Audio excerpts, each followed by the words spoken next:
Good morning, ladies and gentlemen. Buenos dias. Welcome to our Erasmus Plus Capacity Building CALESA project. We have finally reached the third session of our lecture series on the application of the principles of the Bologna process to university academic programs. We are here today at the Ambion Room, University of the Philippines College of Law in Diliman, Quezon City. We are also live and streaming online via Zoom for the benefit of our colleagues joining us remotely. I am Celeste Malyari from the Institute of Government and Law Reform, and I will be your host today. We would like to acknowledge our guests of honor joining us today. We have with us Judge Ruth Bawayan,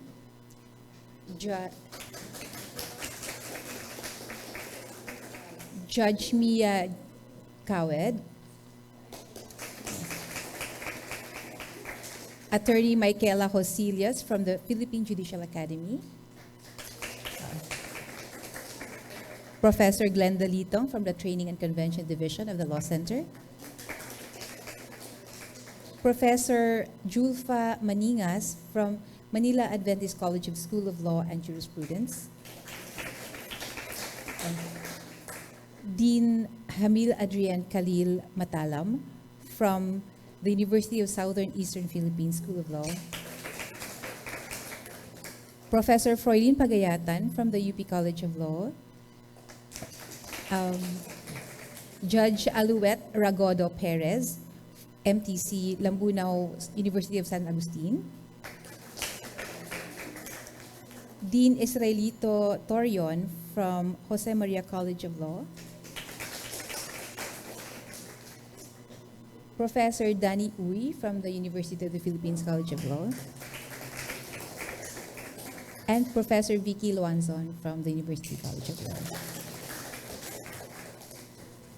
We also have our partner institution today, the Philippine Legal Education Board, with special mention to Commissioner Lorenzo Reyes, who's here today.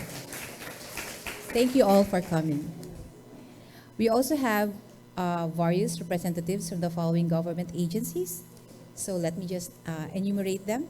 Ateneo de Manila University School of Law, Ateneo de Naga College of Law, Central Colleges of the Philippines, Far Eastern University Institute of Law, the Reed Elsevier Philippine LexisNexis, Jose Maria College of Law, Manila Adventist College School of Law and Jurisprudence, Northeastern Mindanao State University, Philippine Judicial Academy of the Supreme Court, the Philippine Law School, PUP College of Law, University of Southeastern Philippines School of Law, the UP College of Education, College of Law of the University of the Philippines, and the Training and Convention Division of the UP Law Center. Since this is the final day of the open lecture series, our registration team has given you a copy of the evaluation form to fill out. We would appreciate if you can give us your feedback. It would be very helpful for the CALESA project. Please return the evaluation forms to our registration team after today's session. And for those joining via Zoom, the evaluation link is posted on the chat window. So let's get right into the heart of the program. Please allow me to introduce our speaker for the day, who will be sharing with us the standards and guidelines for quality assurance of higher education. So our speaker is Dr. Marian Alaez Martinez. She is an associate professor at the University of Deusto. Am I correct? Deusto? Okay. She has a PhD in economics and business sciences. Her teaching activity takes place at the University of Deusto Faculty of Law, where she teaches Introduction to Economics for the university's law degree program and strategic management for those who major in economics. In the Faculty of Law, she was previously the Vice Dean of Students and Identity and Mission and was responsible for quality assurance. She has also been a member of the Quality Committee of the University of Deusto, as well as its Identity, and Mission Committee. She is currently part of the University of Deusto's Teaching Innovation Unit. Her research focuses on business and on innovation in education. Ladies and gentlemen, please join me in welcoming Dr. Marian Alaez Martinez.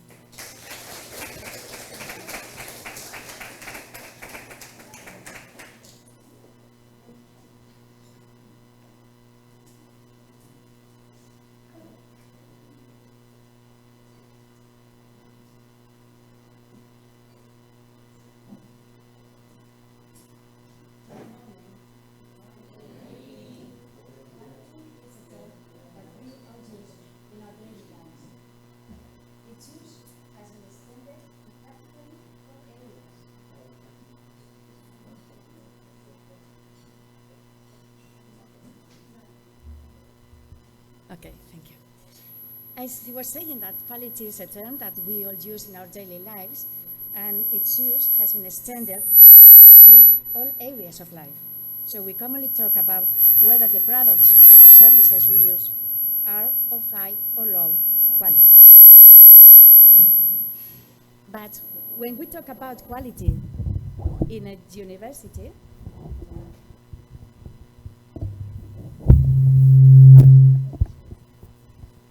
thank you.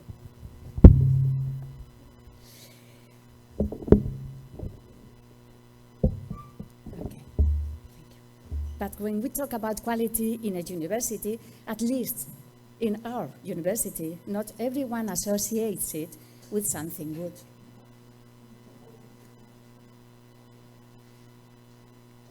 Okay. I will tell you that in the field of education, and perhaps in others as well, the idea of quality often generates the image of a superfluous term that is often experienced as a burdening and bureaucratized process. Just as a merely external requirement, a heavy burden with which one has no choice but to comply. I have been working in quality in higher education for many years, and I do not share that point of view. On the contrary, I think that working in quality assurance is not only necessary, but also a noble and enriching function. In these slides, I would like to share with you the European quality system in higher education and to convey what I consider to be behind the term quality, at least as I experience it. So, kamusta? Good morning. Again to everybody, my name is Marian Alaez and I work at the University of Deusto. Thank you very much, University of the Philippines. Thank you very much for your invitation and for the warm welcome of your representatives. Thank you very much to you all for being here, presently or by Zoom. I am also introducing the University of Deusto. It is in the Basque Country in the north of Spain. It is a university of the Society of Jesus, and that implies a specific identity and mission. Well, here there are some questions I will try to answer in this presentation. For example, where does the European demand for a quality assurance system in universities come from? What is a quality standard? Who sets it? What are the criteria? What could a quality assurance system in teaching could be like? And what is the dynamic in a quality assurance system for university degrees? So this is our plan for today. And the agenda will be. It is quite changed now. In the first part of today's session, I will talk about the European Quality Assurance System and try to explain the reasons for its existence. I will also talk about the way in which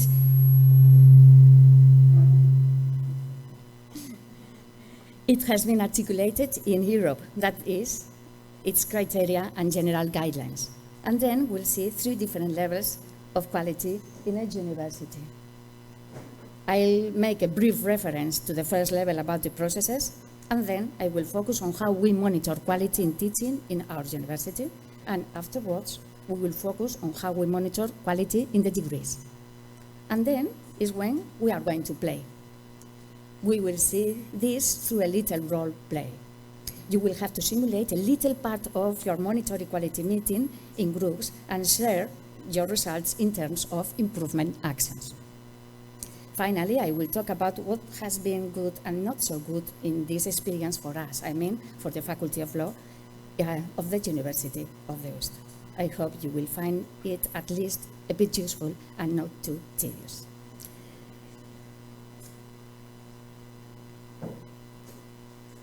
Last thing before starting, we are going to follow an organization chart that Professor Ariane Diaz-Iso will explain tomorrow.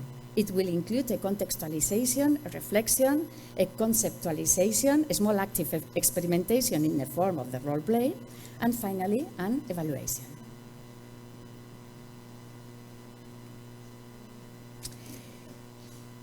These days, my colleagues from the University of Malaga have been talking about the Bologna Declaration. That is, an agreement to reform the higher education structures of different countries in a convergent way. It can be said that this agreement is a milestone in the development of higher education in Europe. By this document, the 29 signatory countries freely committed themselves to achieve the objectives of the declaration and to coordinate their policies. The reform was not imposed on the government of the different states, not on the different higher education institutions. But it is true that it has been gaining ground, and most of them have wanted to be part of this current of change. Well, we said that the aspiration was to create convergence and not uniformity in higher education. This is why the fundamental principles of autonomy and diversity are respected. What Bologna pursues is the search for a common solution to common problems, such as the employability of the population and the need for qualified personnel in companies, the lack of skills in key areas, and the difficulties of mobility of the European population. Therefore, the objective is to achieve coordinated reforms, compatible systems, and common action under specific objectives. Let's go to them. Which are these objectives? My colleagues have already talked about them. Legible and comparable degrees, adoption of 3-cycle system, bachelor, master's, doctorates, adoption of the ECTS system, promotion of mobility, students, teachers, and workers, and the articulation of an European quality dimension. As you can see, the articulation of an European dimension of quality was a clear objective from the beginning. Moreover, it was absolutely necessary for the comparability of studies to be genuine and not just a mere paper, because confidence is essential for mobility. The European quality dimension is called upon to provide it.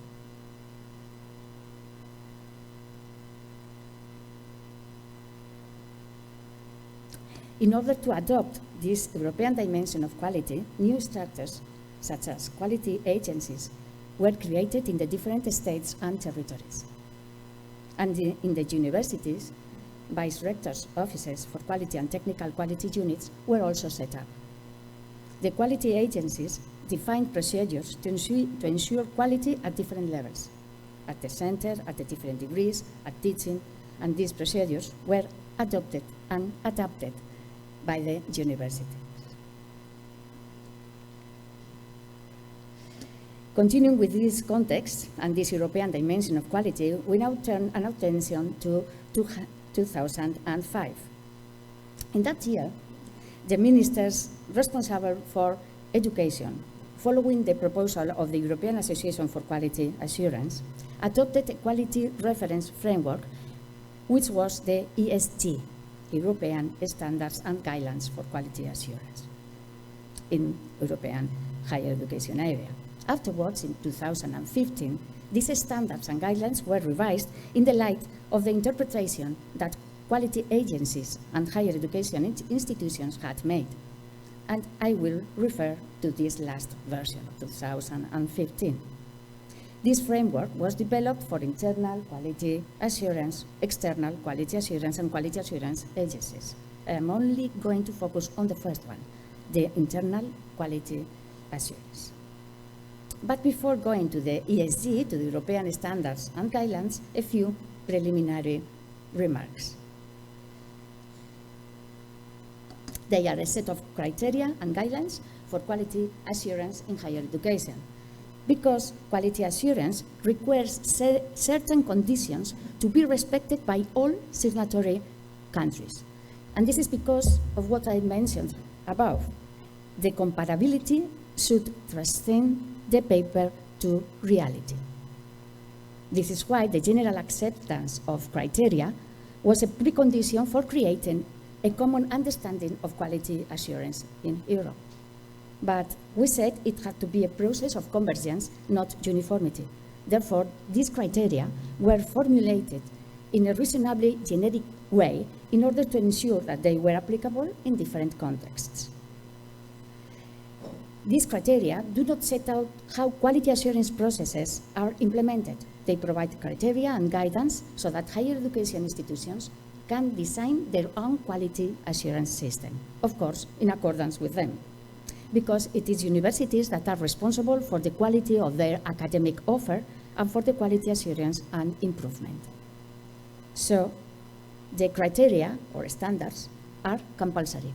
Therefore, they should be taken into account and complied with by all stakeholders in any type of higher education offer.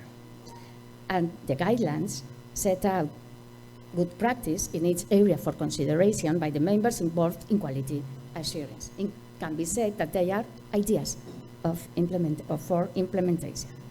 And the third remark, the quality assurance system will have to provide public information, and this required transparency, fosters mutual trust, and facilitates recognition and mobility within and across national borders. Let us go through these criteria. As I have already pointed out, I will focus on the first section of the criteria, which is about internal quality assurance. In this table, you will find the aspects referred in each of the 10 criteria. In today's session, we are going to have a quick review of all of them and then focus on number 3, 5, and 9. You may see it goes into a lot of issues that affect university life. Here we have the first criterion, which is about the need for institutions to formulate a public quality assurance policy and to make it part of their strategic management.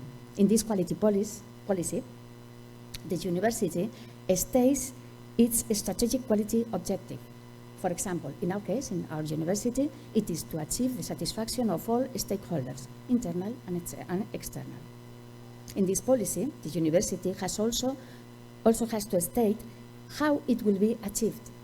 For example, in our case, that objective will be achieved through team working, informing, motivating, and involving our staff in the results obtained, optimizing the management of processes, and orientating this to the satisfaction of the stakeholders, as well to the relevant laws and regulations. And finally, it also has to state who is the responsible body for the university quality assurance system. In our case, the Vice Rector for Academic Organization, Innovation, and Quality. Number 2.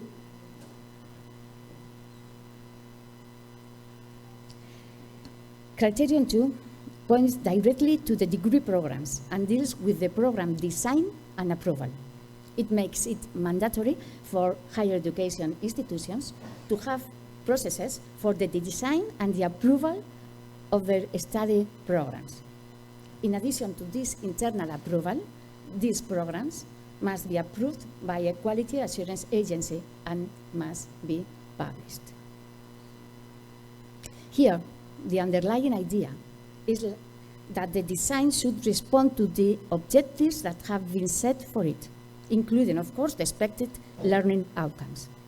It also talks about involving students and other stakeholders, such as employers, in the design of the program, designing the programs for the continuous progression of students, defining expected workload of students in ECTAs, and to include internship were appropriate, among others. Criterion 3 and 4, which are in the same color, because they are about students. Criterion 3 is about student-centered teaching, learning, and assessment. It has a lot to say about teaching. We'll talk about it when we address the quality assurance in teaching. And criterion 4 is about admission, progression, recognition, and certification of students. Let's see them in a little bigger detail. Criterion 3 moves from the design of the criterion 2 to the implementation. And it is closely related to this criterion 2 because it is assumed that what has been designed and approved has to be implemented. It indicates that teaching, learning, and assessment should be student-centered. That is to say that the student, and not so much the teacher, is the protagonist, the one responsible for his or her learning. Tomorrow, my colleague, Professor Ariane Diaz, will talk us about it. And if the student is the protagonist, programs should be taught in a way that encourages students to actively participate in the creation of the learning process. This has to do with the inclusion of active methodologies, and the student assessment should be coherent with all of this. That is, it should be in line with teaching methodologies and the learning outcomes to be achieved. For example, it is no use assessing the competence oral communication with a written exam. It has to be coherent. We will see that all of this is, of these necessary changes, the role of the teacher and the design and planning of the subject. In this criterion 3, assessment of learning, deserves a special section given its importance for the progress of students. It is about sensible and good practices, such as that the assessment method and assessment grading criteria have to be published in advance. Assessment has to enable students to demonstrate the extent to which they have achieved the intended learning outcomes. Students have to be supported by providing appropriate feedback. Teachers, of course, have to be trained in assessment. And finally, there has to be adequate procedures for student complaints. Criterion 4 continues with students and said that it is essential to have access policies, criteria and procedures for admission, recognition and completion, and to make all of this transparent. Institutions need to establish processes and tools to collect, monitor, and act on information on student progress. And finally, the need of cooperation with other institutions.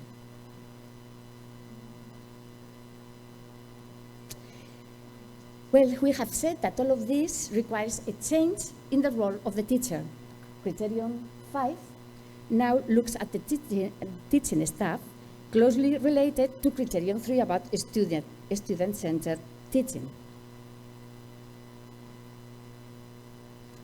Criterion 5 says that higher education institutions are primarily responsible for the quality of their staff.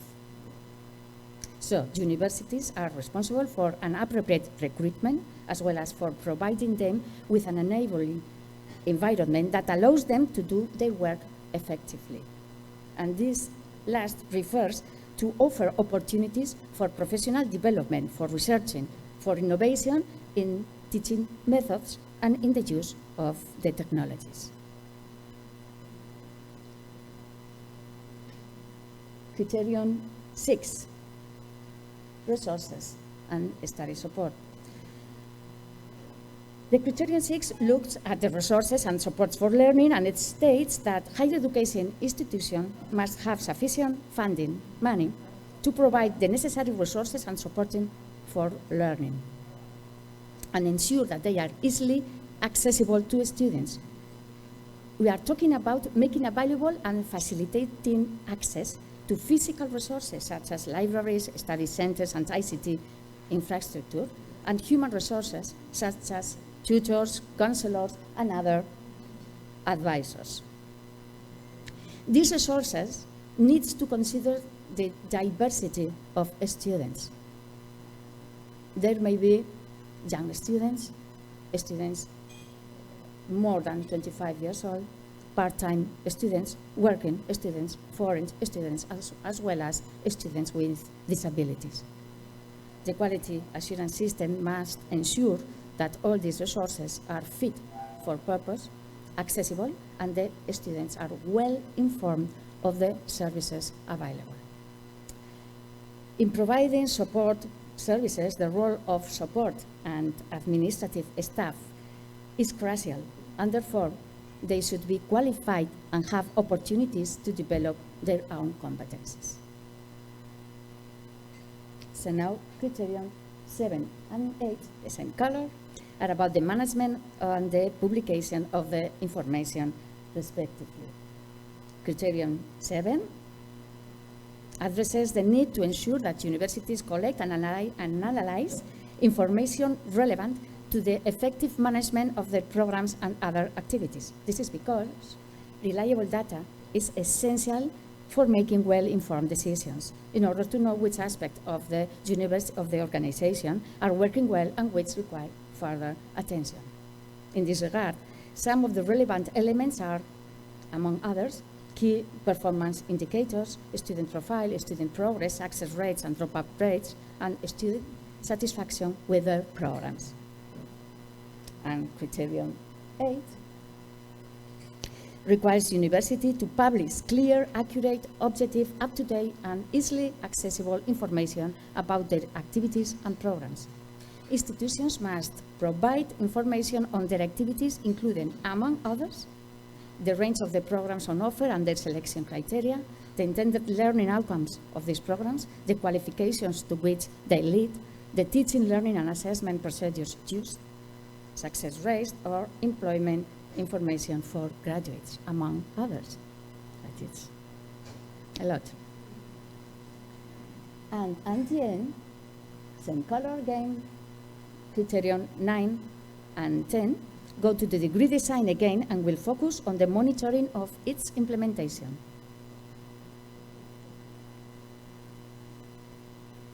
Criterion 9 is about the need of an internal periodic program monitoring. This is very important for a quality assurance point of view. It points out that it is not enough for the design of the degree to be approved by an external quality agency, but that there must be continuous monitoring and periodic evaluation of the programs. We will work later on it, but in short, it consists of demonstrating that the objectives established in its design are met and that it responds to the needs of students and society. These monitoring processes have to be published too. And finally, criterion 10 moves from internal evaluation, which was in criterion 9, to external evaluation. It asks universities to undergo an external quality audit process that is cyclical and always takes as a reference the European and standard guidelines, these European standard and guides for quality. And remember that quality is a continuous process that does not end with the external report, but it is cyclical in nature. And universities will therefore take the results of this external audit into account in the new cycle. Today, we are not focusing in this external evaluation. Well, now we go to a brief reflection about these criteria as standards of quality. And here we have three premises for this reflection. First, the quality that we perceive when we are users of a product is something fundamentally subjective. Second one, we know that this perception of satisfaction is generated by contrast with the expectation that we have formed in our imagination, in such a way that the same product can generate greater or lesser satisfaction in the same user, depending on what he or she had expected from it. And third, education is a service, so it is mainly intangible. So unlike tangible products, the expectations of what we are contracting are not as obvious as when we can perceive them using our senses. We cannot see, we cannot smell or touch the service in advance to get an idea of what we will experience when we engage in it. That is why, in the case of education, as in other intangibles, managing expectations is crucial. It is therefore necessary to establish standards in the sense of explicitly formulating what our degree program is going to consist of. This is precisely what the ESG, the European Standard and Guidelines, are offering us as a minimum to comply. So we have to design all the ingredients of our degree programs, from the entry profile of our students to the graduate profile we intend to generate, and how we are going to facilitate this transformation. What is going to be the deployment of those professional competences that will characterize our graduates? How the development of these competences will be distributed among disciplines, subjects, and courses. What teaching learning strategies, what human and material resources we are going to involve to achieve it, and what quality system we are going to organize to make sure that we do it, and if not, to change it in time. Well, these are our quality standards. And what is their utility? Firstly, these standards, our own design, will communicate to our target audience the expectations that can be formed. We are talking about potential students and their prescribers, who are their families. In this function, all the elements of communication, and above all, the web pages of the degree programs, play a leading role as transmission channels. Secondly, they will directly collaborate to form a student's perception of quality by contrast. And thirdly, they will serve the educational institution as a reference to redirect the situation of what is not going to decide well. So, standards are very important. And this means that our universities have a double task to perform. Firstly, to set our own quality standards. That is to say, to draw up the design of what we want, how we are going to work in our faculty, the design of our degrees, and how we want the teaching we provide there to be. We have the European standard and guidelines to meet, but we have already seen that they are sufficiently generic to be able, while meeting them, to give our own style to all of this, making it our own way, I mean, according to identity and mission. Secondly, it will serve to establish a quality system to analyze with an appropriate frequency the possible deviations of what we do from we intended, and to establish, we said, actions to redirect them. And we will focus on this issue later on. After this brief reflection, let us move on to the next section, in which we will deal with some conceptualization. Yeah.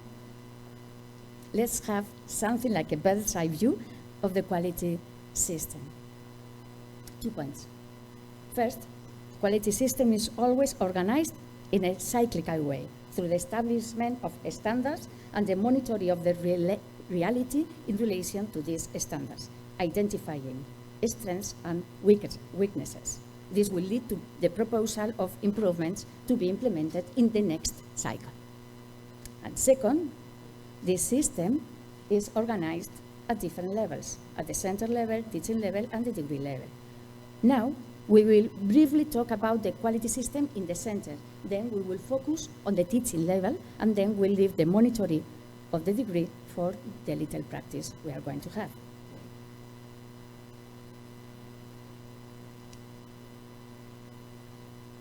Well, a brief reference to quality at the center level.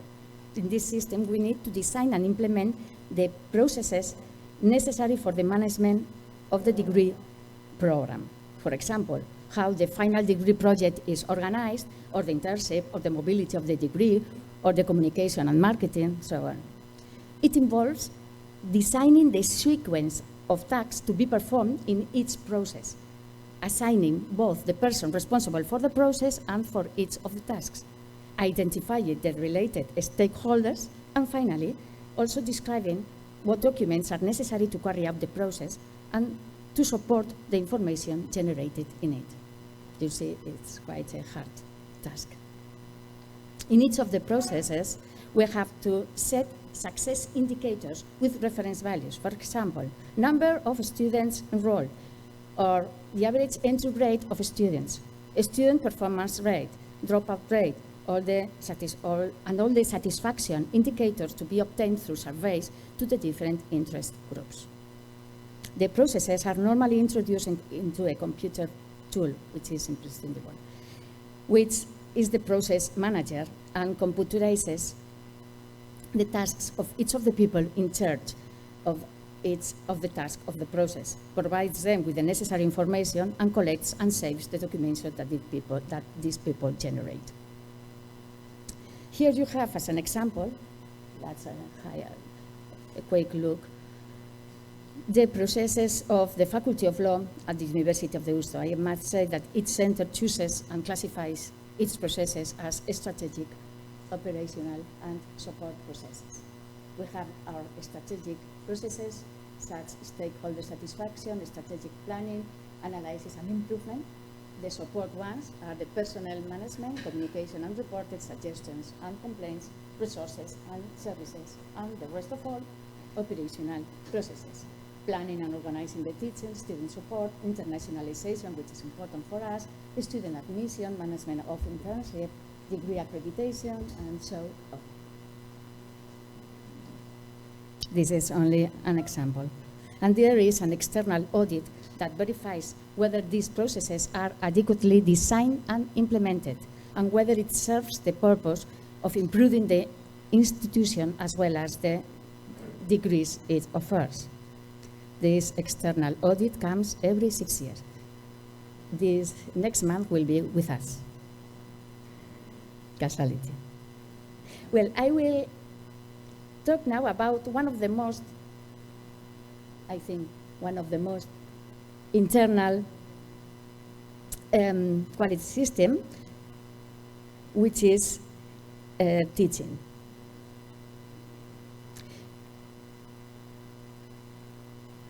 First of all, let us remember that in the Bologna context in which we are moving, the purpose of teaching is that the students achieve the development of the competences of the academic professional profile of the corresponding degree. That's our aim. And each university will follow its own training model, which will be deeply rooted in its identity and mission, of course.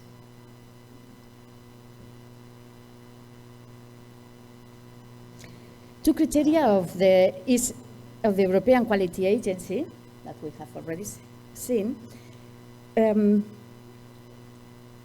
are implied. Criterion 3 talks about centering on students when planning development of teaching and assessment of learning outcomes. So the role for the student is to be responsible for his, have said it before, or her own learning, autonomous and meaningful learning.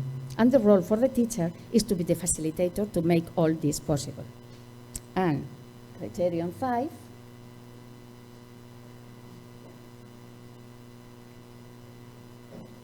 which, remember, is about teaching staff and says that higher education institutions are the main responsible for the competence of the faculty.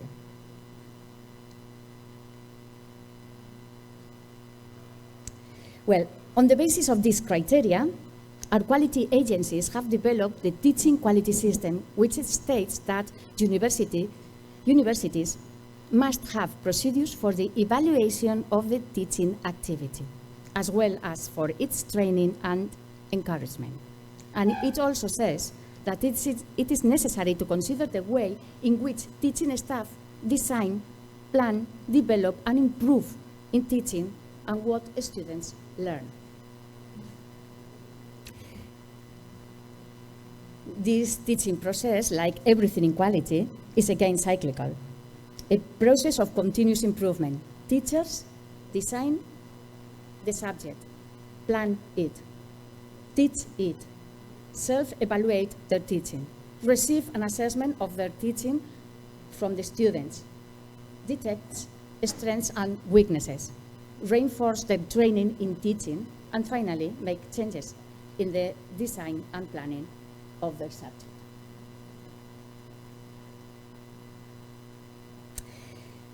Teachers, therefore, need to develop their own competences for their own professional development, and the evaluation of their teaching will focus on these competences. In the University of Deusto, we have the following competences for teachers to develop. First one is the design and planning. This refers to how the teacher is going to facilitate the development of the intended learning objectives, with what resources and what activities and with what time allocated in class and outside the class for each one of the activities they propose. Next competence, the teaching competence, is pedagogical management. We are talking about learning management, time management, so as to control the time allocated to each of the activities in class and out class. You have to know it. Leadership, interpersonal relationships with students, and the learning climate. Another teaching competence for us is tutoring and assessment. We are talking about the assessment of learning, but also about the guidance and support given to students.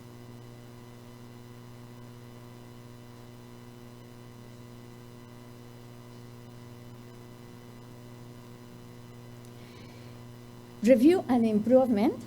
We are talking about the assessment of learning, but also about the guidance and support given to review and improvement. We are talking about reflection in terms of self-evaluation, quality and results orientation, as well as professional development orientation. And the last one,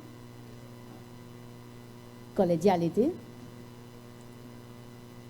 which is, by collegiality, we understand his or her institutional and ethical commitment, teamwork capacity, and pedagogical innovation. Well, the assessment of these competences in our university takes place at two levels. At the formative level and at the accreditation level. At the formative level, this evaluation of the teaching is carried out by the students at the end of the course and before the final exams and grades, of course. Of course, the lecturer will receive it after having marked, delivered, and reviewed the grades of the subject. In addition to the lecturer concerned, the department management, the dean, and the rector will also receive it. Prior to this, the lecturer will have been asked to carry out a self-evaluation which will serve as a contrast between what he or she thinks of his or her teaching and what the students think of it. And the accreditation level, in which we are going to talk, this is the evaluation of teaching and that accredits teaching competences. This type of evaluation is external, but students, colleagues, and the department direction also take part in it. We'll see this accreditative assessment. We have several levels of accreditation. First level, that is we call level 1. It provides accreditation for the design and planning of the teaching. We have a template and a protocol that all the teachers will have to follow, and then they have to show using time as an axis the deployment of the different competences they want to develop. And for each of them, for each of those competences, they have to design activities, they have to say what resources will be implied, and what feedback and when and where do the teachers will give to the students. Second level, which we call level 2 accredits pedagogical management, tutoring, and assessment. So you see, we are relating these levels with the competence, with the teaching competences assessed. Level 3 accredits review, improvement, and collegiality. And the university is now considering in the 4th level, which would be called excellence, and which would seek to recognize an academic approach to teaching. In other words, to bring together pedagogical innovation and research into the innovation. Because the idea is to promote sustainable change in teaching. It is known that isolated innovations generate occasional changes. For example, a teaching innovation project. And it has been demonstrated that if you support innovation with research, it is possible to introduce sustainable change.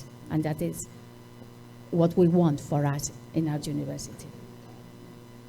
The evaluation of these different levels is organized with external staff from quality agencies. They come to the university for a few days and evaluate together with the student representatives from the different faculties. What they do evaluate? In the case of level 1, which is design and planning, they evaluate the student learning guide. In the case of level 2, in which it is assessed the implementation of what has been designed, a portfolio is assessed. And in the case of level 3, a self-report. In this case, in level 3, in addition to external evaluators and students, department management is also involved. In each of the 3 levels, a protocol and a template has been designed to facilitate teachers to present to the evaluation.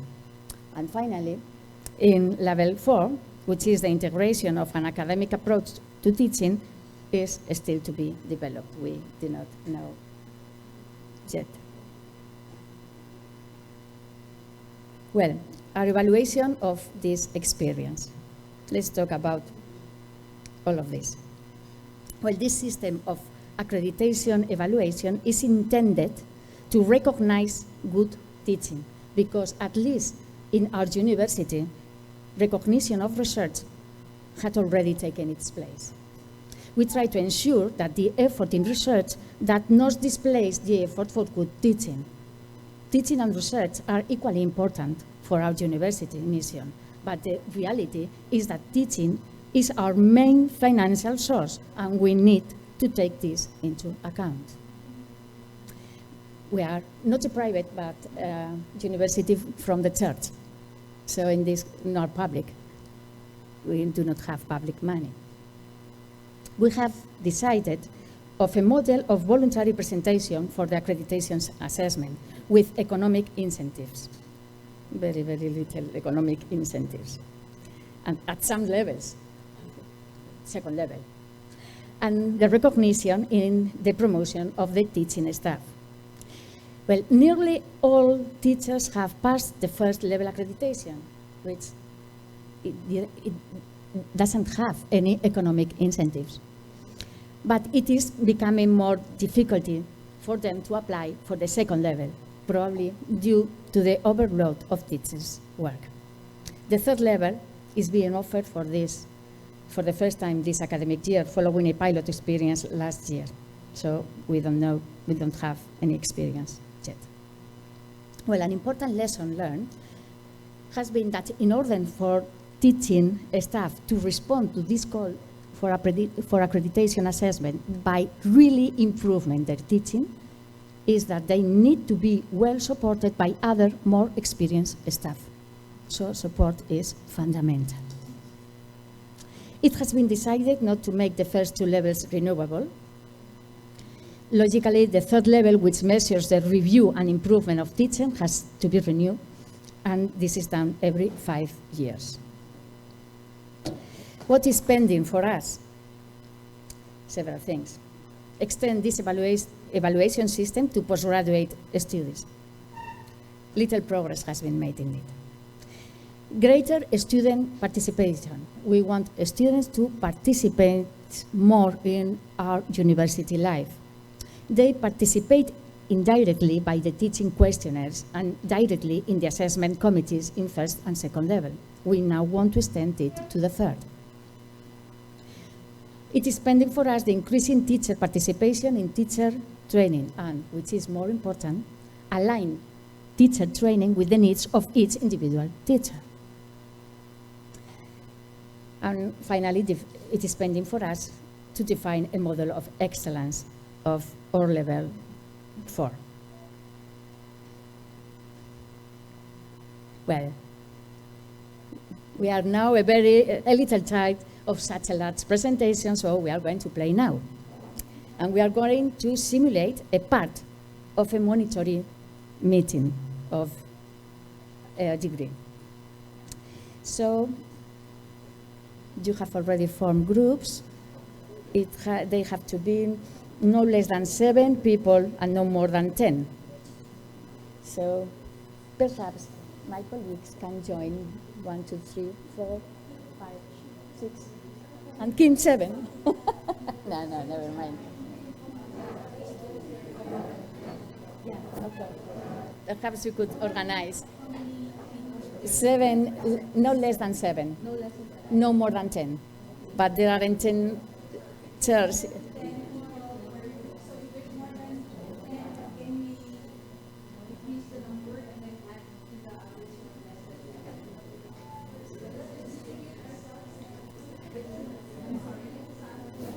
For the people who are in the Zoom, we will provide the documentation they are going to work so that they can follow that way our play.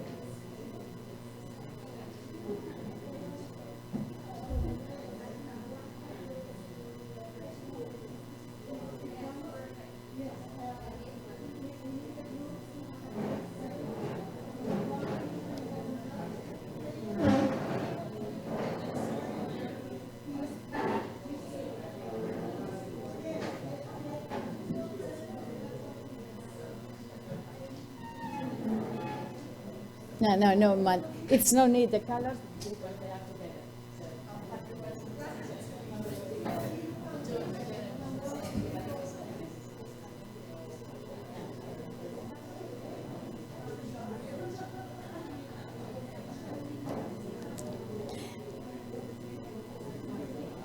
Well, one important thing, in each group, there will be a quality coordinator. So please, candidates for quality coordinators in each group. One quality coordinator for each group. And Ariane will put the sticker of quality coordinator.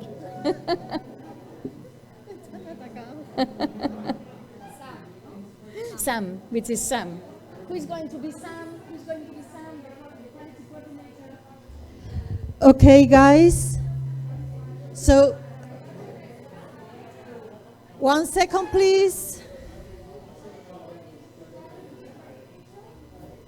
Each group must have at least 7 members.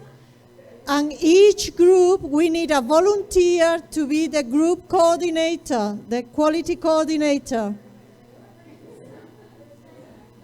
So just choose who is going to be the quality coordinator, raise your hand, and Ariane will give you the sticker. You should all have a sticker indicating who are you, your new personality.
Well, just a brief explanation. The context is that our degree program has already been officially verified by a quality agency. We have implemented this design for the academic year, and now you will have to monitor its implementation, okay? That is criterion number 9. Well, you will monitor a little part of its implementation. It's about checking internally whether what we have done is above or not your standards. Perhaps you do not have explicit standards, but I am sure you have implicit standards. And whether there are opportunities for improvement. And as it is well known, one is neither the only one nor the best critic of one's work. That is why it is important that in this monitoring meeting, we involve a representation of our stakeholders. And their voice will be essential to make the necessary adjustments. So it is necessary to form a committee. We have 1, 2, 3, 4, 5 committees for the monitoring of the degree. You have your own roles, and you have to form your committee, that's okay, and then you will have your annual meeting, a part of it. So, there will be a responsible for the degree program coordinator, the head of quality assurance in the Faculty of Law, that is Sam, and will lead the meeting. There will be a representative of the employers. They have much to tell us about our students. Representative of teachers, undergraduate and graduate teachers, undergraduate and graduate students, and in this case, nobody else, because normally there is a person from the quality department of the institution, not only the Faculty of Law. Well, the quality coordinator has additional information because he or she Sam has the results of the surveys, teaching surveys in a global sense, general satisfaction survey, teaching methodology, assessment methods, coordination between subjects, workload, a survey, the results of the survey of the final degree project, and the external internship, and the mobility, and then normally, we follow 3 steps in our meeting. First, we assess their degree in relation to the academic year. Afterwards, we identify strengths, weaknesses, and action for improvement, always by consensus. Later on, we will present all of this to our dean, but not today. And thirdly, we usually suggest modifications to be made to the initial degree design because perhaps we want to improve it. But you only have to do part of the first one and part of the second one. This is the first one, the management of the degree. Here you have the natural scheme of it, the strengths, the composition, and your aim as a group is to reach an agreement on improvement actions when you consider them necessary and to share them afterwards. Okay? That's your aim. You will have the coordinator, the quality responsible, the coordinator of the meeting will have to fulfill a table like this, and then we will share it. Okay. We have till 11:15. Well, let's see how you work. 3/4 of an hour.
Are you okay? Yes. Very good. We have a question though, because it's almost 11 o'clock. Is it okay if we wrap up the discussion? If you're already good also by around 11 or We are going 11:10? we are going to see the progress. Oh, okay. You will check the Yeah, progress. yeah. Okay. So let us know so that because we still have like award closing ceremony after everything. So we just want to make sure that it's 12 o'clock. I mean, it's just short. I mean, Solomon will just deliver closing remarks. And then At what time? that's 12, yes. But we Okay. still have a sharing of views, right? Yeah. By each group. And then Professor Tanilat will give the reaction. Yeah. And then after that, closing. Closing My remarks. closing, very brief Oh, closing. you have okay. Your brief closing, and then we will call on Professor Solomon. Okay. At 12 o'clock, Professor Solomon. Well, I am going to go around the tables and to see how they are. doing. Okay. Okay. Thank you. Thank you, Maria. ¿Vale? Si te animas, o sea, tranquilamente. No, queremos.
Okay, everybody? You should be finishing by 5 past. Okay? You have another 15 minutes. You should have finished by 5 minutes past. Okay?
Hello, ladies and gentlemen. So, finishing our improvement actions, and I am going to call the SAMs to come here, please. SAM 1, SAM 2, SAM 3, SAM 4, and SAM 5. Your SAMs. Our dear SAMs. Well, so I will be calling you. First, Sam. Sam from the group 1. Who is Sam in the group 1? Sam, please. Yeah.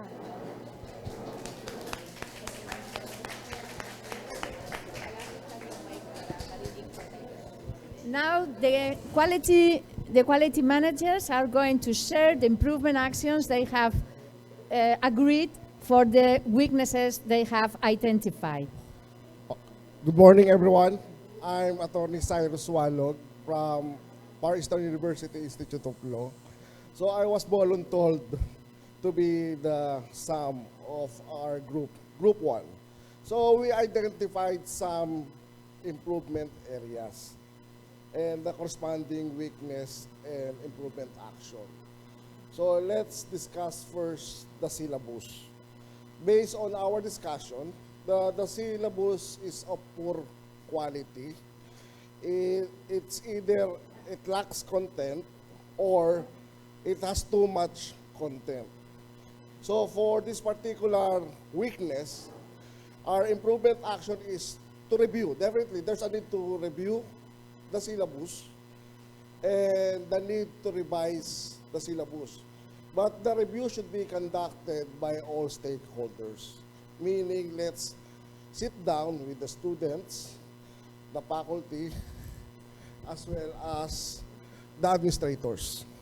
So this is an effort of all stakeholders when it comes to the revision of the syllabus. The second improvement area is about teaching. Based on the discussion, there is a report that teachers are late. Older teachers are not using new technologies. They are not adaptable to new technologies. So, for us to progress, there's a need to innovate. And we believe on that particular idea. So, it's a change of mindset from a fixed mindset to a growth mindset. That's the first thing that we should need to inculcate to our older professors.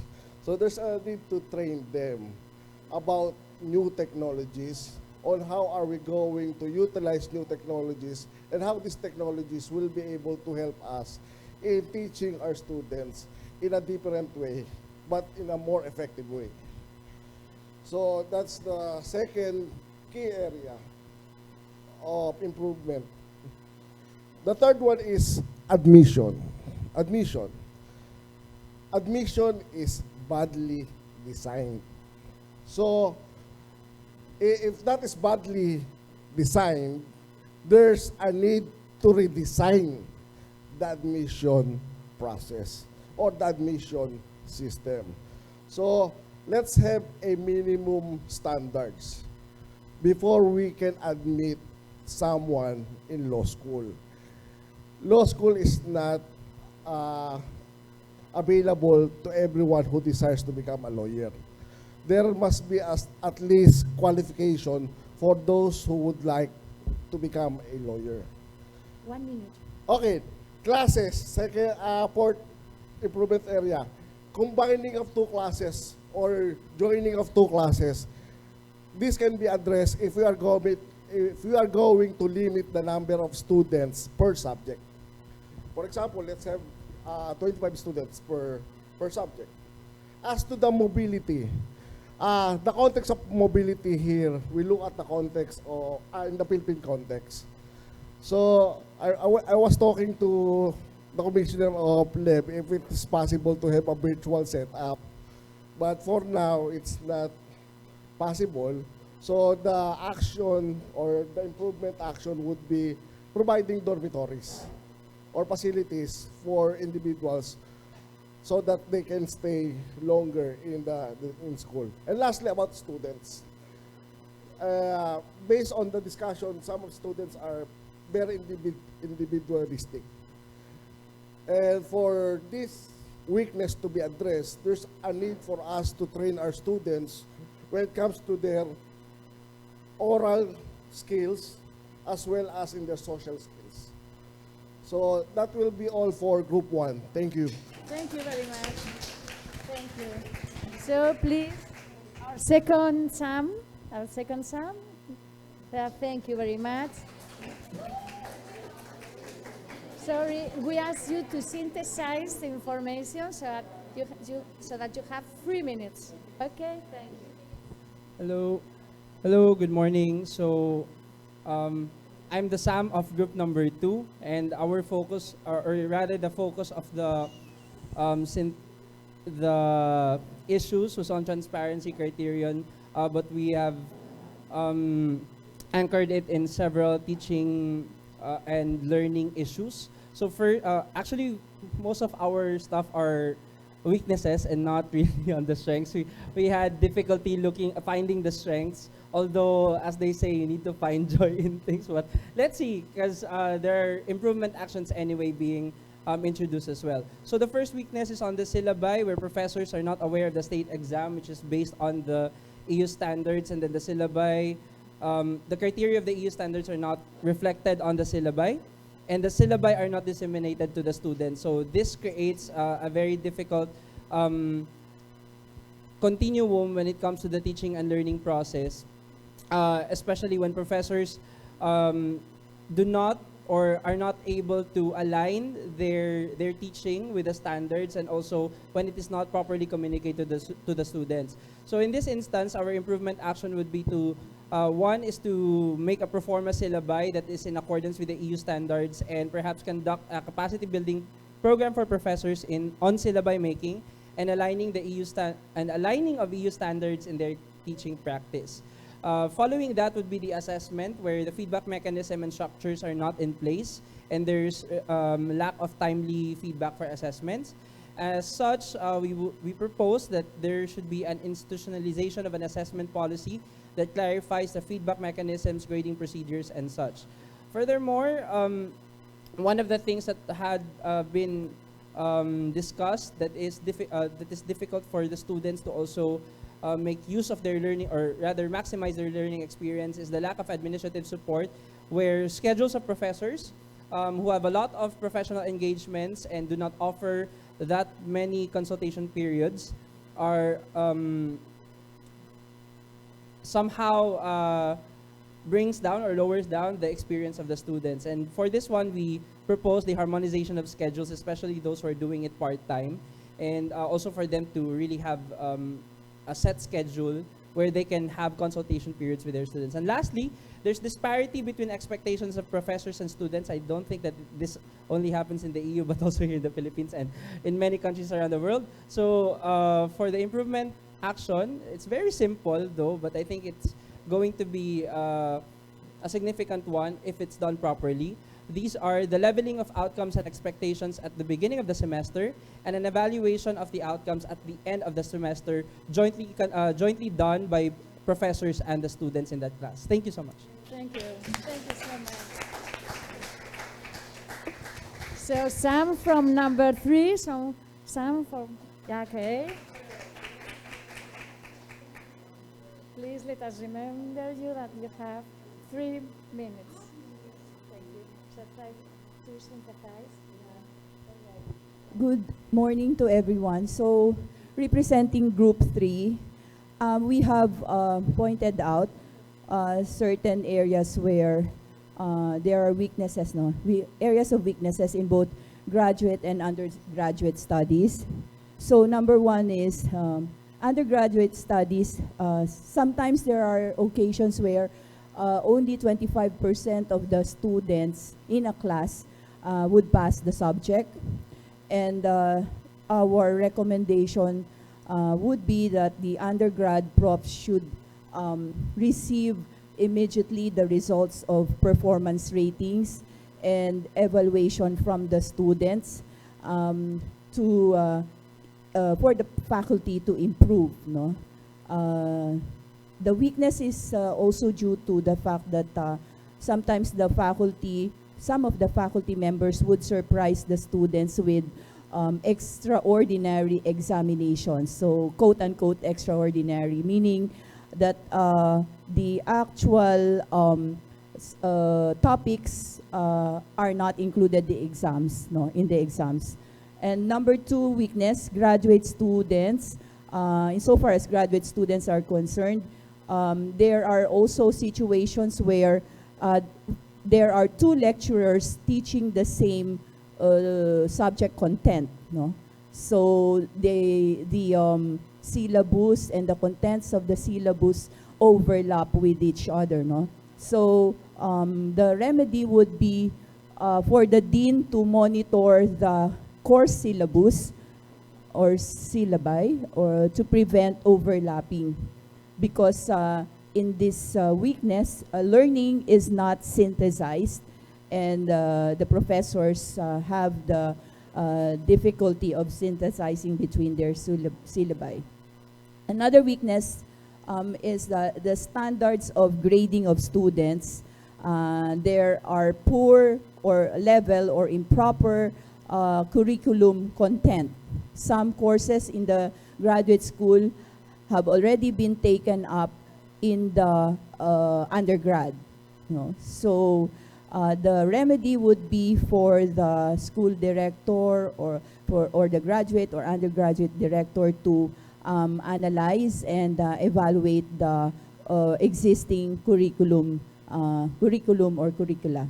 And for another weakness for graduate students, lack of integration insofar as closing the gaps on the level of review classes in preparation for Philippine national qualifying examinations, specifically the Philippine bar examinations. No?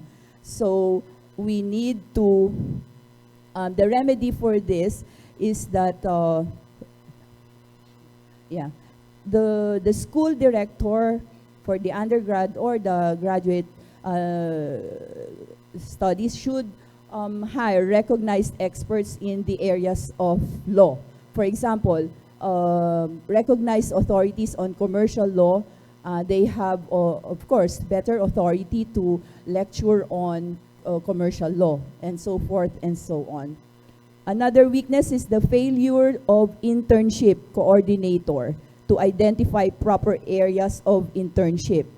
So the remedy would be for the internship coordinator to scout around for law firms affording the best internship programs. No? And another one is that the program lacks a system of consortium among schools. So that is very apparent in the Philippines. We are a nation, we are an archipelagic state, so it is understandable that schools from the Visayas and Mindanao do not normally have a better integration in whatever aspect, no, with schools in Luzon. So we need to have just 2 minutes. 1 minute. All right. So the vetting process for professors involved in the teaching of law schools, no, in the teaching in law schools, we also have to have a good standard. Sometimes the vetting process is defective because there are instances where the professors chosen by the dean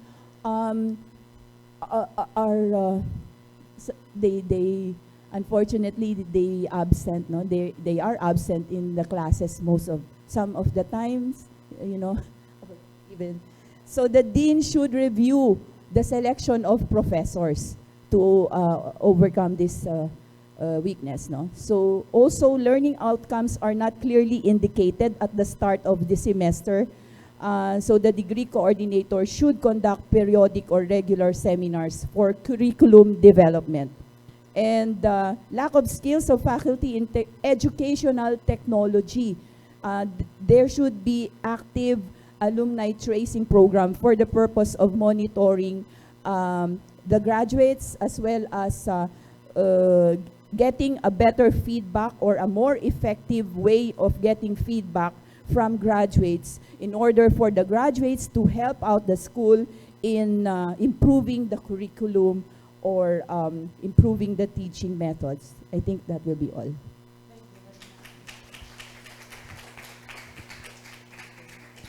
Sam from group number 4, please. Where is our Sam? Here is our Sam. So, remind 3 minutes. So, if you have that, you don't have to tell all. The one that others have not mentioned. Hello. Good morning, everyone. We have identified several weaknesses in our current program. In our meeting, we have come to realize that we are facing significant problems, but we have recommended actions of improvement. So first and foremost is we have identified that our faculty and lecturers are having overlapping commitments within our professors and issues with their time management. So as a possible improvement action, we have decided that early on, our faculty, our administration should also ensure commitments to teach early on from our faculty. This should be followed by early planning sessions by the faculty and by the administration to identify possible issues in scheduling and availability. This should be followed by periodic monitoring of our faculty and lecturers. Then the next weakness we have identified is also weakness within the syllabi. Previous speakers have also spoken on how they would improve the syllabi, which does not really differ from our recommendations. This improves the review of syllabi, benchmarking opportunities, capacity building, and further training. One issue we have also identified is that students do not complete student satisfaction surveys. To ensure this, we will undertake a review of the satisfaction surveys. Sometimes we have come to understand that students take our review and satisfaction surveys are very extensive and comprehensive for good reason. However, perhaps we could review this and streamline further. And then perhaps we can set a schedule for students during their class schedules so that they may complete their satisfaction surveys. Another area would be a miscommunication between our director heads. So we are recommending that we are setting regular meetings as well as emergency meetings as needed by our fellow directors. And then we also have difficulty in adapting to the faculty, adapting to new technologies and new innovations, especially for those who have taught for a long while and are really having difficulty. So we really have to encourage a new culture, a paradigm shift, if you will, in adopting the technologies needed for a new breed of students. You know.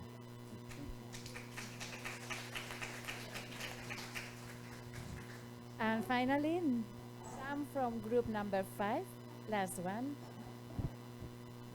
So again, 3 minutes, please. Thank you so much. Good morning. Good morning. I'm Sam from group number 5. Initially, in our discussion, we listed all the problems, the weaknesses listed by each of the players in the school. So we identified several weaknesses. We termed it 1, academic weakness, leadership and management, weakness in the admission policy, faculty problem, and even ethics. I will start with the strength, which was posited by the employer. The employer said that the students have high level of knowledge and there is great work capacity. That is the only strength that we identified. As for the weakness, the group agreed that there's a need for strategic planning. A strategic planning which will involve not only focusing on the administrative side and the management side of the school, but also also focusing on the curriculum review. So for the academic weaknesses, as correctly pointed out by the undergraduate coordinator, most common faults are the learning outcomes are not indicated. The assessment system is at fault, not indicated. There's poor methodology, and the distribution of time between theoretical and practical class are not indicated. So the syllabus does not indicate the learning outcomes. On this, we agree that there should be curriculum review to address the modules, the different learning outcomes, each of the subjects that's being taught at the school. I will not reiterate the different problems already listed by the other groups. And then for the weakness on the leadership and management, we have a consensus that the strategic planning, basically the group agreed that this will address most of the problems. A strategic planning which will include or which will involve all of the players, the students, masteral and undergraduate, the deans, all the teachers. In this, the strategic planning will start with a consultation survey assessment, which will, between the students and the faculty, the students and the administrators, all the coordinators. There should be a need to intensify the communication, especially between all the students, the coordinators, and the teachers. And then we also discussed admission policy. There is a poor admission policy. So for the enhancement of the admission policy, at the least, there should be a setting of minimum standards on the admission. For the faculty, it was also identified that there's no organic faculty. So we said that there is a need to hire organic personnel so that there will be no problems as regards the teaching faculty. One of the things that we also identified is that we saw that the students have low morale. The students are eating in the corridors. We deem it proper to address that, to address the student life experience by addressing the faculty concerns, maybe providing a dining hall or more microwave ovens for the students. Okay, so those are all the things that we discussed with the focus on the strategic planning to address the concerns, because we think from the top and then all encompassing the different problems, it will address all the curriculum side, management side, administrative side of the problems in the school. So all in all, there is a problem as to there's no compliance to the quality standards and there's a lack of quality assurance. Thank you.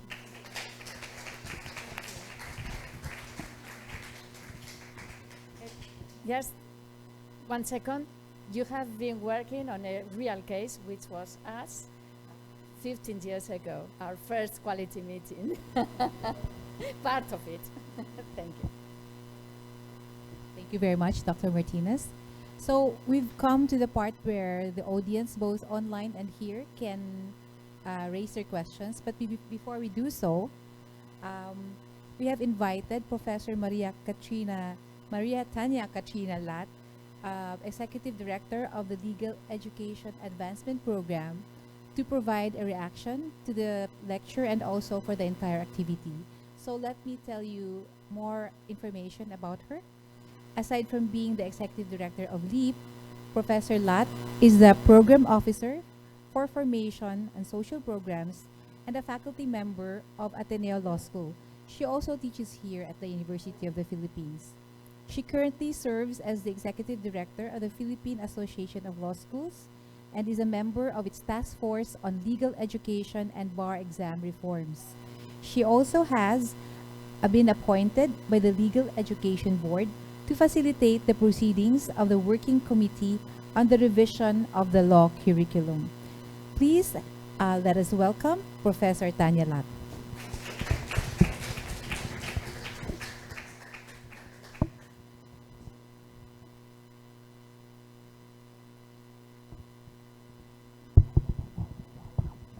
So, buenos dias to our esteemed visitors from University of the Houston and University of Malaga. Magandang umaga, magandang tanghali to fellow members of the academe, and congratulations to the organizers of the CALESA conference. It's been a very, very interesting conference so far. I'm still looking forward to the 2 other sessions in the remaining days of the week. And I'm very privileged and honored to deliver this reaction to Dr. Marian Alay's presentation. Thank you very much for this opportunity. From 2019 to 2022, the UP Law Center and the Legal Education Board collaborated to introduce important innovations through the Legal Education Advancement Program. From 2021 to 2022, we have worked full blast to introduce many of the things that you've been discussing in the past 2 days of the conference, in the past 3 days. And so this particular conference on the application of the principles of the Bologna process to university academic programs could not come at a better time, because we are currently wrapping up the first phase of LEAP, and your input actually comes at a time where we are assessing the first phase to see what we did right, what we can do better, and to prepare for the next phase, what it might look like. And so I'm very happy that Commissioner Lawrence Reyes and the members of the Legal Education Board are here because they have been an invaluable partner, and they have provided important institutional support in the form of funding and, of course, through regulatory guidance on how we can uplift legal education. And so please allow me to respond to your wonderful presentation this morning. And I was very happy to see the role play, because these are some of the innovations that we would like to see in legal education. So let me first start out by saying that quality assurance has, for the most part, been fraught with a bit of controversy here in the Philippines. In past years, and I have worked with the Philippine Association of Law Schools in the past, I have seen the dynamics between LEB and PALS, and it has been a complex relationship. LEB is a young institution in the grand scheme of things, considering that legal education was carved out from higher education back in 1993. Before, higher education was regulated by a single government agency, and eventually when TESDA, DepEd, and SHED were created, legal education was carved out of that. And so it's an interesting relationship in that SHED is very evolved in the sense that it has already developed policy standards and guidelines for the different fields, the different disciplines like medicine, education, engineering, and so on. But because legal education was carved out, and for some reason it was not constituted until 15 years after, we have a bit of catching up to do. And so part of that also is the dynamic that for a long time, the law schools were not regulated. And suddenly, once the Legal Education Board was constituted, then the role of the regulator came in. And for people who have children, and you know that if children have been given a lot of freedom and little supervision, once regulation comes in, then they start to push back, you know. And so that has been the story for the past, few years, 15 years or so, between the Legal Education Board and the Philippine Association of Law Schools. The change in leadership, the personalities involved make for interesting history. We're trying to document that right now. But suffice it to say that in the past few years of the pandemic, there have been opportunities for growth and opportunities for reconciliation, if you will. The deans who have been here from the start, they will know what I'm referring to. But suffice it to say that because of the pandemic, we have had to set our differences aside. We've had to come together to find common solutions. And so, whereas before there might have been this tension between the law schools and the Legal Education Board, because of the pandemic, there has been now a need to work together to find a way to move forward in spite of the lockdowns, in spite of the disruptions in education and in business. And the partnership between the UP Law Center and the Legal Education Board is very timely because it offered an opportunity to finally bring everyone together. The UP Law Center is an honest broker in the sense that because we are not regulated by the Legal Education Board, and we actually are much older because the UP College of Law is one of the oldest law schools in the country, and the state university, the oldest state university. And even before the Legal Education Board was constituted, the UP Law Center has been providing advice to to the regulators of legal education. And so it is just right, I guess, that the UP Law Center helps bring the different stakeholders together. And so the hope is that now that we have come to this point where we are able to work together, and we have been working very closely together because of LEAP, we can now finally have a more proactive approach to quality assurance, no longer simply viewing it from the lens of deregulation vis-a-vis academic freedom. Dean Mawis commented yesterday, she was a reactor yesterday, and she did mention the issue of academic freedom. It's a very sensitive issue among the law schools. And so the hope is that instead of looking at it from a regulatory point of view strictly, looking at it from the point of view of compliance or compulsoriness, which is something that we don't like very much. Diba? We are academics, we are independent. Diba? The hope is that we can shift our worldview from simply looking at quality assurance as something to be complied with, and instead something that is to be aspired to. So there was a mention earlier of a shift in paradigms, a shift in worldview. And so I suggest my proposal this morning is that we reframe quality assurance into looking at it in terms of these two questions. What kind of future do we want to create in our law schools? And what kind of culture do we want to create? If we look at it from the perspective of aspiration instead of compulsion, perhaps we will find that there's a sense of energy and a sense of excitement from creating the future instead of simply complying with rules and regulations set by the regulator. Now, Dr. Marian identified important points for QA, and I'd like to mention that in the context of what we've been doing in terms of LEAP. So first, Doctora, you mentioned student-centered teaching and learning and greater student participation.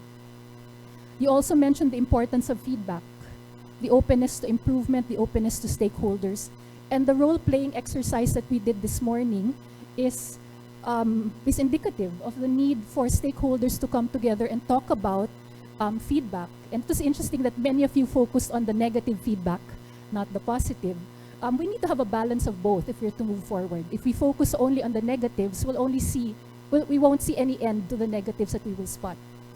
There's a saying that goes, where you focus your attention, that's where your energy goes. And if we focus only on the negative, we will just be enmeshed in negative energy. And so the openness to feedback is important, that feedback is feedback. Feedback is always an opportunity to learn and to improve things. And so there's no such thing as bad feedback, perhaps only a bad way of looking at feedback. Okay. And so the importance of feedback is very important, is needed, because if we don't have feedback, we don't know what needs fixing, we don't know how we can do better. The third thing you mentioned was changing the way we teach. And so the use of experiential learning, such as what we did today, is really something that we hope to see more of in the Philippines. Because here we have been so enamored with the Socratic method. And for the students, I hear the students in the room groaning. Okay, there are many other ways of teaching in a more effective way. The Socratic learning method has already medyo fallen out of disuse in the United States. Role-playing, negotiation, simulations, that is now how people learn, and we hope to see more of that. And thank you, Dr. Marian, for introducing that, for giving our professors and deans a real example of what it could look like, and that it can be fun. You can have fun while learning. It doesn't have to be all grim and determined. You can have a light atmosphere as you learn, and people actually learn better when people are having fun in the process. Okay? And then the fourth and perhaps the most important thing that you mentioned was the importance of institutional support. It was mentioned that not all law schools have the same privileges as UP or Ateneo. Many state universities have to struggle for public funding, have to struggle with bureaucracies, and so we're not created equal. And therefore, it's so important to provide institutional support. And this institutional support should come from three sectors at the very least. The first is the law school itself. The second is the university, because the law school operates within the larger university. And of course, the legal regulators, the Legal Education Board. And so how has LEAP tried to somehow approximate the wonderful things that you have been discussing in these past 3 days? Well, first of all, in 2021, the Legal Education Board launched the revised model law curriculum. So for a very long time, for more than 50 years, the Philippine law curriculum had not changed very much. And in fact, many subjects like constitutional law, persons and family relations, succession, they've been there ever since the Americans, George Malcolm, set up the UP College of Law. And it's time for us to now start learning new things. You know, we're now talking about AI, we're talking about big data. We're finally phasing out the negotiable instruments law, which has not been in use for decades. So the revised model law curriculum now recognizes that less is more. We can have less subjects and focus on the more important ones. And we also provide more space for our students to learn. So for the UP Law students, you may be surprised to know that in other law schools, the law curriculum is at least 154 units, which is 20 units more than UP. Finally, under the RMLC, it's now equalized. The other law schools now also will just be studying around 135 units.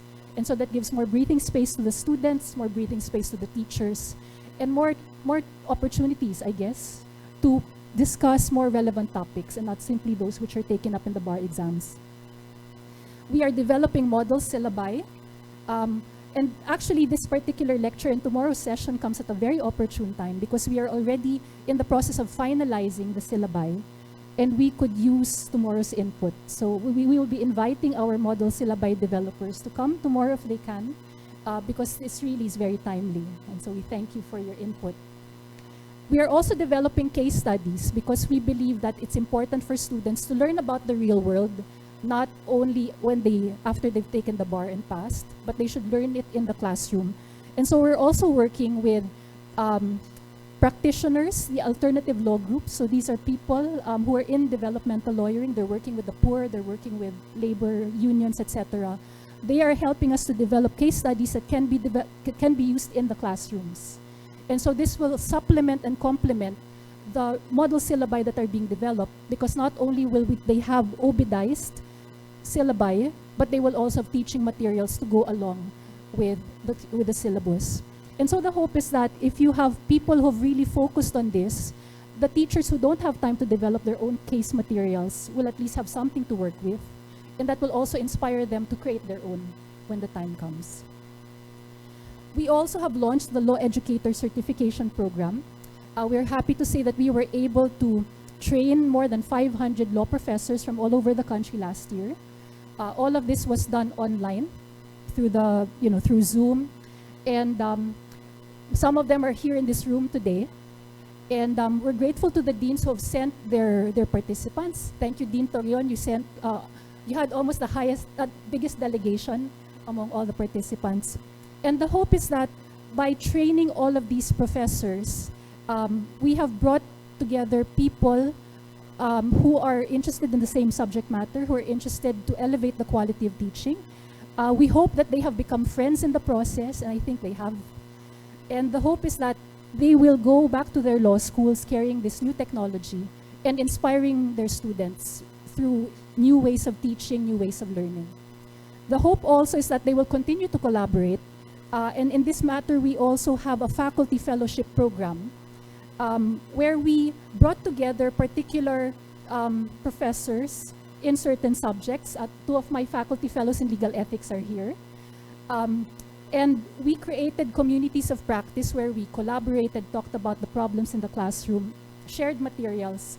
And the hope is that this culture of collaboration will cascade not only throughout the legal education community, but also to our students. So last night, I taught my legal ethics class at Ateneo. And in a very serendipitous way, it was so heartening that one of my students, because I do meditation in class, and then we do a check-in after, and one of my students said that he was just so grateful to have a class that was so supportive of him. They had gotten back their midterm grades, and some of them, he didn't do that well, but he said there was no judgment among his classmates, and he was just so glad to have the support group. And I said, it brought tears to my eyes because I'm seeing a shift in the quality of legal education in the country. Because I remember a time when students hid copies of SCRA. They hid resource material so that the rest of the class could not recite. Okay, and some of you are laughing because you have that sense of recognition. we remember that period of competitiveness, and it's not healthy. And I'm happy to see that our new generations of students are actively repudiating that kind of behavior. And so we hope that this culture of collaboration will continue because it signals a new era for legal education and for the legal profession. If you have students who work together and then you go out into practice and you're working together, you're civil, you're collegial, you're willing to help each other, then you don't have to necessarily be adversarial in the courtroom. You can find solutions without having to go to court or without having to be adversarial or antagonistic towards each other. So that's part of the culture building that we're seeing. And then last but not the least, in relation to quality assurance, we also have a policy reform committee in LEAP that is currently drafting QA guidelines for private law schools and state universities and colleges. And so this is where Dr. Marian's presentation directly comes in. And I would like to close by providing some guiding principles as we are drafting these guidelines. My suggestion moving forward is that perhaps we can adopt a culture of quality on a national and school level. And this culture of quality hopefully is something that is voluntarily embraced, not imposed from the top, but something that is based on broad consensus among relevant stakeholders, arrived at after extensive consultation, collaboration, and culture building, and most of all, something that is aspirational, something that inspires people to be better and to aim higher instead of simply being done in compliance with regulation. Another principle would be that it is student-centered. Teaching and learning keeps the students at the center of learning, and therefore it also implies greater student participation in their learning as well as in the feedback, in the continuous cycle of improvement and development between professors, students, and administrators. Also, there must be academic freedom on the part of schools to formulate internal quality standards. And there must also be a commitment to quality, not only on the part of the schools, but on the part of the regulators. So our schools need help from the Legal Education Board, and we hope that the Legal Education Board will continue to provide important support and assistance to our higher education units, our law schools, through developmental programs, through funding, hopefully, and also through guidance. Now, instead of the Legal Education Board being a harsh regulator, perhaps the Legal Education Board can be a partner in development. There must be minimum and uniformly applicable standards and criteria so that everyone is judged according to the same standards, but also taking into account that different schools have different needs, and therefore they must be met where they are. And lastly, the external assessment must be objective and merit-based, and it must, of course, be implemented with the objective of elevating the quality of legal education. And so in closing, I again thank the CALESA organizers. I thank our distinguished resource persons, and most especially Dr. Marian, for this wonderful input. We thank you for coming at a very opportune time to help us elevate the quality of legal education. And I would like to say that we are happy to have you as partners. And I will openly declare that I do think that we are already in a new phase of legal education. The paradigm has shifted. The momentum is rising. And let's continue to bring Philippine legal education to new heights. Maraming salamat po.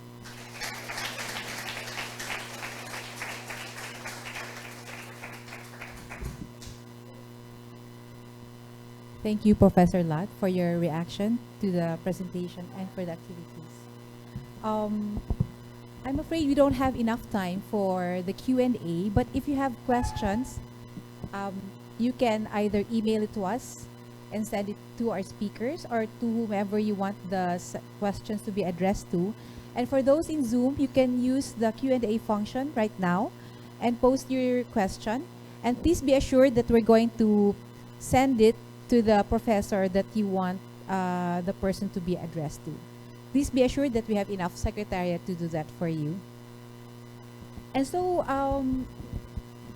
we've come to the end of our conference, of our lecture series. So to formally end our lecture series, please let's all welcome Associate Dean Solomon F. Lumba to give his closing remarks.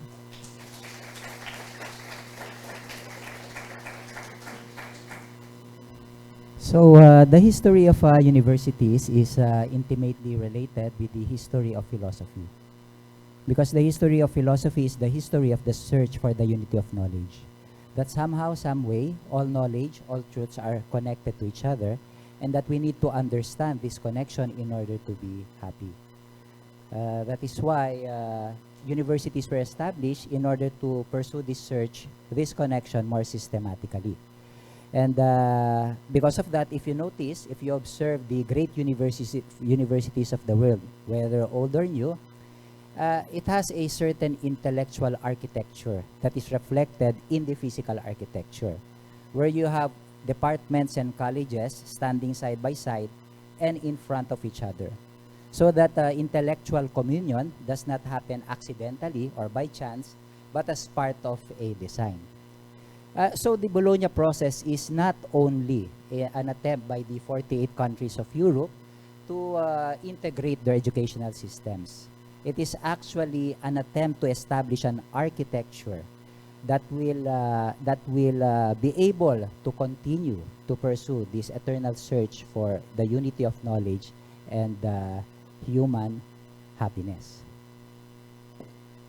So at the end of the day, because of this, we are actually, there is no University of Malaga, there is no University of Deusto, there is no University of the Philippines, or there is no any university at all, except one university, and that is called the University of Life. Because we are all part of, while there might be races in the world, at the end of the day, there is only one race, and it is called the human race. And we also share just one face, and it is called the face of humanity. So with that, I would like to thank all of you for your participation here face-to-face and those in Zoom. And on behalf of humanity, I would like to thank the professors from the University of Life who traveled 12,000 kilometers to help us be happy. All right? So we have Professor Eugenio, Professor Miriam, Professor Marian, and Professor Ariani. Mabuhay po kayong lahat. Maraming salamat po.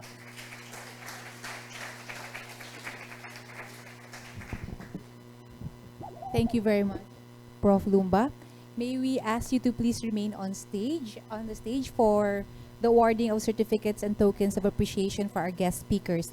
May we also ask VP Uy to accompany Prof. Sol to give our tokens of appreciation to our guests. Beginning with Dr. Eugenio Olmeda Peralta. Please allow me to read what is written in the certificate. This certificate of appreciation is awarded to Dr. Eugenio Olmeda Peralta for sharing his knowledge and expertise during the Erasmus Plus Capacity Building CALESA project, Conference on the Application of the Principles of the Bologna Process to University Academic Programs.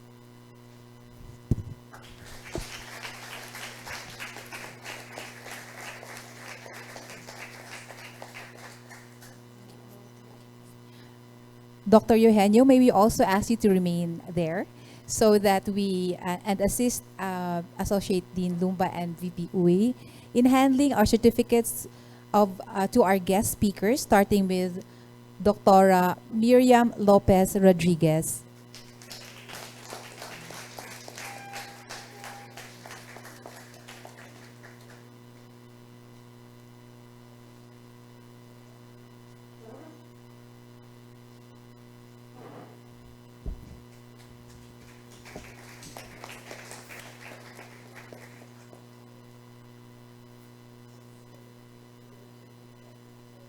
Dr. Marian Alias.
Again, thank you to our esteemed speakers and our participants for sharing your time and expertise with us. Muchas gracias. And I know you're hungry, ready for lunch, but may we ask for a group picture so that, we'll have something to remember this activity. So, yes, we would like you to ask to come at the front. Front. Pardon?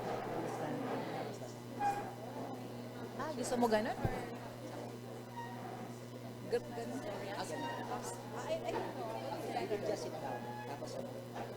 Okay.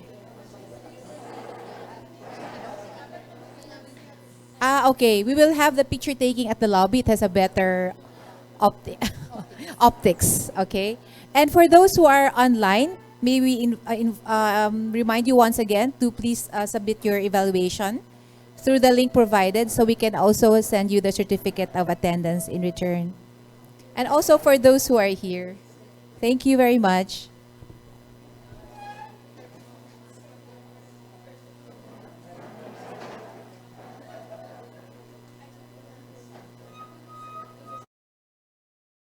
For the online participants and for those who are here, and with that, we formally end the conference.